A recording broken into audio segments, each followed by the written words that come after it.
আবারও খুলে দিল তিস্তা ব্যারেজের সবগুলো গেট। মুহূর্তেই তলিয়ে গেল কুড়িগ্রাম ও লালমনিরহাট।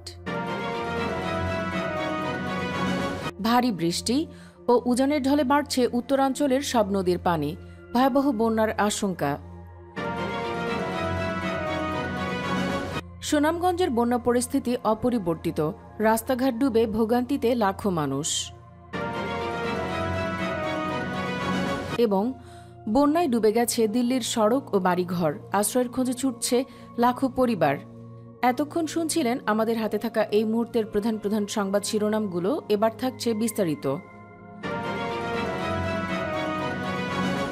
আবারও খুলে দিল তিস্তা ব্যারেজের সবগুলো গেট। মুহূর্তেই তলিয়ে গেল কুড়িগ্রাম ও লালমনিরহাট।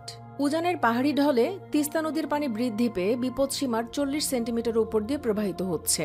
ফলে লালমনিরহাটের 10 গ্রামের 15,000 পরিবার পানিবন্দী হয়ে পড়েছে। কুড়িগ্রামের অবস্থাও ভালো না। এরই মধ্যে আবার তিস্তা ব্যারেজের গেট খুলে দিয়েছে। তিস্তাবাদ পানি উন্নয়ন বোর্ডের বন্যা পূর্বাভাস সতর্কীকরণ কেন্দ্র জানায়, শুক্রবার দিবাগত গভীর রাত থেকে তিস্তার পানি মারাত্মকভাবে বৃদ্ধি পেয়ে শুক্রবার ও শনিবার বিপদসীমার উপর দিয়ে প্রবাহিত হবে। তাই সবাইকে সতর্ক থাকার পরামর্শ দেওয়া হয়েছে। ভারত থেকে নেমে আসা পাহাড়ি ঢলে তিস্তা, ধরলা, বুড়ি তিস্তা ও সানিয়াজান নদীর পানি বৃদ্ধি পাওয়ায় লালমনিরহাটের হাতীবান্ধা উপজেলা সহ জেলার তিস্তা নদীর তীরবর্তী এলাকাগুলোতে বন্যা দেখা দিয়েছে। পাউবু সূত্র জানায়, তিস্তাপাড়ের লোকজনের মাঝে আতঙ্ক বিরাজ করছে। ভারতের গজলডোবা বাঁধের অধিকাংশ গেট খুলে দেয়ায় এ অবস্থার সৃষ্টি হয়েছে। অনেকেই ঘরবাড়ি ছেড়ে নিরাপদ স্থানে চলে যাচ্ছে। প্রচণ্ড গতিতে পানি বাংলাদেশের দিকে ধেয়ে আসছে। আরও কি পরিমাণ পানি আসবে তা ধারণা করা যাচ্ছে না। পানির গতি নিয়ন্ত্রণ করতে তিস্তা ব্যারেজের অধিকাংশ গেট খুলে দেওয়া হয়েছে। ফলে তিস্তার পানিতে পাটগ্রামে অবস্থিত বহুল আলোচিত বিলুপ্ত ছিটমহল চর এলাকার 10 গ্রামের 15,000 পরিবার পানিবন্দী হয়ে পড়েছে। এছাড়া কয়েক হাজার একর আমন ধানের বীজতলা সহ অনেক ফসলি জমি তিস্তার পানিতে ডুবে গেছে। ইতোমধ্যে চর এলাকাগুলোর যোগাযোগ ব্যবস্থা ভেঙে গেছে। চর এলাকার মানুষ ও অনেক পানিবন্দী পরিবার অভিযোগ করেন, তারা 2 দিন ধরে পানিবন্দী অবস্থায় রয়েছেন। এখনো পর্যন্ত তাদের মাঝে কোনো ত্রাণ বিতরণ করা হয়নি, কেউ তাদের খোঁজ পর্যন্ত করেননি। দর্শক, শুকনো মৌসুমে পানি আটকানো বন্ধুরা ভরা মৌসুমে পানি ছেড়ে দিল, এ নিয়ে কিছু বলুন কমেন্টে। এদিকে ভারী বৃষ্টি ও উজান থেকে নেমে আসা পাহাড়ি ঢলে উত্তরাঞ্চলের বেশিরভাগ নদীর পানি বৃদ্ধি পাচ্ছে। যমুনা ও তিস্তায় পানি বেড়ে শাখা নদী ও উপনদীতে পানির পাড় ছুঁই ছুঁই করছে। কুড়িগ্রামের নদ নদী ধরলা, তিস্তা, দুধকুমার, ব্রহ্মপুত্র সহ অন্য নদ নদীর পানি বেড়েই চলেছে। এদিকে সন্ধ্যা 6টার মধ্যে দেশের 7 জেলার উপর দিয়ে 45 থেকে 60 কিলোমিটার বেগে ঝড় বয়ে যেতে পারে। সেই সঙ্গে বজ্রসহ বৃষ্টিও হতে পারে। সিরাজগঞ্জে যমুনা নদীর পানি বৃদ্ধি পাচ্ছে। ইতোমধ্যে অভ্যন্তরীণ করতোয়া, ফুলজোড় ও বড়াল নদীর পানিও বাড়ছে। ফলে যমুনায় তীব্র ভাঙন শুরু হয়েছে। গত 2 দিনে সিরাজগঞ্জে নদীগর্ভে বিলীন হয়েছে একাধিক ঘরবাড়ি, শিক্ষা প্রতিষ্ঠান ও বিস্তীর্ণ ফসলি জমি। ভাঙন আতঙ্কে নির্ঘুম রাত কাটাচ্ছে নদী পাড়ের মানুষ। বৃষ্টিপাত ও পাহাড়ি ঢলে তিস্তা ব্যারাজ পয়েন্টে পানি বিপদসীমার 19 সেন্টিমিটার উপর দিয়ে প্রবাহিত হচ্ছে। উজানের ঢলের পানি নিয়ন্ত্রণে ব্যারাজের 44টি গেট খুলে দিয়েছে স্থানীয় কর্তৃপক্ষ। এছাড়াও লালমনিরহাটের 5 উপজেলায় প্রায় 3,000 পরিবার পানিবন্দী হয়ে পড়েছে। কুড়িগ্রামের ব্রহ্মপুত্র, ধরলা, দুধকুমার সহ সবকটি নদ নদীর পানি বৃদ্ধি অব্যাহত রয়েছে। দুধকুমার নদের পানি পটেশ্বরী পয়েন্টে বিপদসীমার 8 সেন্টিমিটার উপর দিয়ে প্রবাহিত হচ্ছে। এছাড়া ধরলা ও ব্রহ্মপুত্র নদের পানি বিপদসীমার সামান্য নিচ দিয়ে প্রবাহিত হচ্ছে। তৃতীয় দফায় জেলার নদ নদীতে পানি বৃদ্ধির ফলে তীরবর্তী এলাকার নিচু এলাকাগুলোর বসতবাড়িতে আবারও পানি ঢুকছে। শুরু হয়েছে ভাঙন। বন্যা পরিস্থিতির অবনতি হয়েছে দেশের পূর্বাঞ্চলেও। সুনামগঞ্জে গত 24 ঘণ্টায় বৃষ্টি ও উজান থেকে নেমে আসা পাহাড়ি ঢল কম হওয়ায় নদ নদীর পানি কিছু কমলেও বন্যার সার্বিক পরিস্থিতি অপরিবর্তিত রয়েছে। এছাড়া সুনামগঞ্জের সঙ্গে তাহিরপুরের আঞ্চলিক সড়ক যোগাযোগ বিচ্ছিন্ন হয়ে পড়েছে।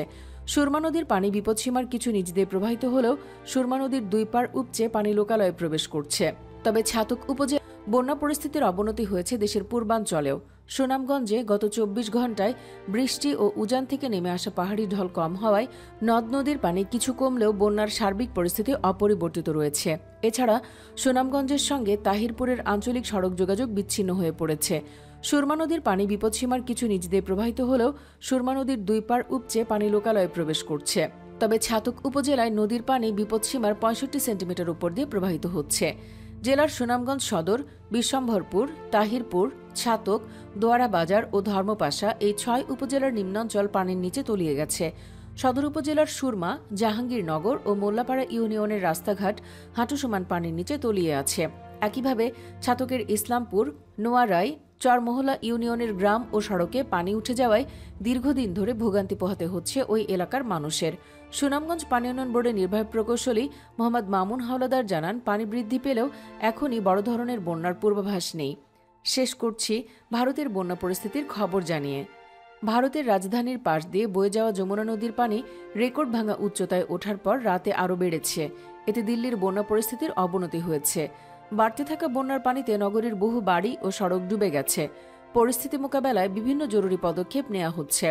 হরিয়ানা রাজ্যের হাতিনিকুণ্ড ব্যারেজের পানি যমুনায় ছাড়া অব্যাহত থাকায় বৃহস্পতিবার স্থানীয় সময় সকাল ৭টায় নদীটির পানি ২০৮.৪৬ মিটার উচ্চতায় উঠেছে। নদীটির পানি এখন বিপদসীমার ৩ মিটার উপর দিয়ে বইছে। পরিস্থিতি এতটাই খারাপের দিকে গেছে যে শহরেও পানি ঢুকছে হু হু করে। মুখ্যমন্ত্রী অরবিন্দ কেজরিওয়ালের বাসভবন সংলগ্ন এলাকাও ভাসছে যমুনার পানিতে। পানির নিচে কাশ্মীরি গেট, দিল্লি বিধানসভা এলাকা, boat club, monastery market, Yamuna Bazar, গীতাঘাট, খাড্ডা কলোনি, মঞ্জু কাটিলা থেকে ওয়াজিরাবাদ, ময়ূর বিহার। এমন অবস্থায় জরুরি অবস্থা জারি করা হয়েছে রাজধানীতে।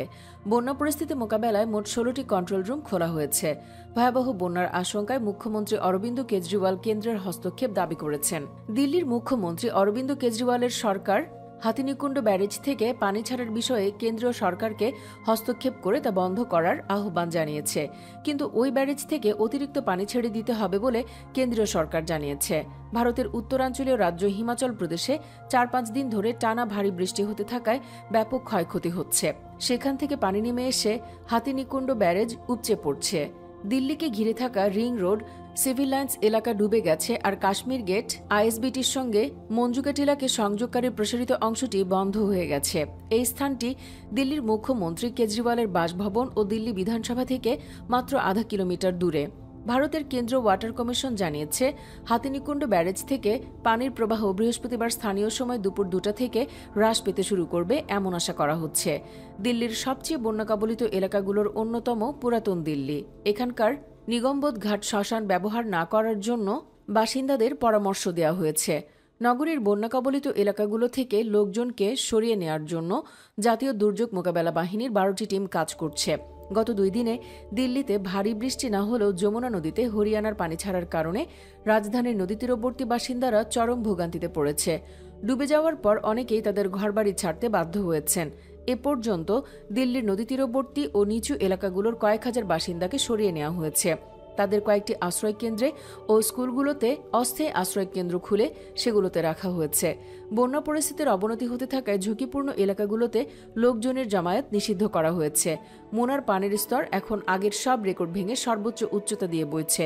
চলতি বর্ষায় দিল্লিতে কয়েক দশকের মধ্যে সর্বোচ্চ বৃষ্টি হয়েছে। প্রিয় ভিউয়ার্স, যখন পানির দরকার নেই তখন পানি দিয়ে বাংলাদেশকে ডুবিয়ে দেয়, আর খরা মৌসুমে পানি আটকে রেখে শুকিয়ে মারে তিস্তা পাড়ের কয়েক কোটি মানুষকে। স্বাধীনতার ৫০ বছরেও ভারতের কাছে থেকে পানির ন্যায্য হিস্সা আদায় করতে না পারাটা সরকারের ব্যর্থতা নয় কি? ইয়েস অথবা নো লিখে জানিয়ে দিন আপনার রায়। ভিডিওটি ভালো লাগলে লাইক ও শেয়ার করুন, আর আমাদের চ্যানেলটি সাবস্ক্রাইব করে সাথেই থাকুন। ধন্যবাদ সবাইকে।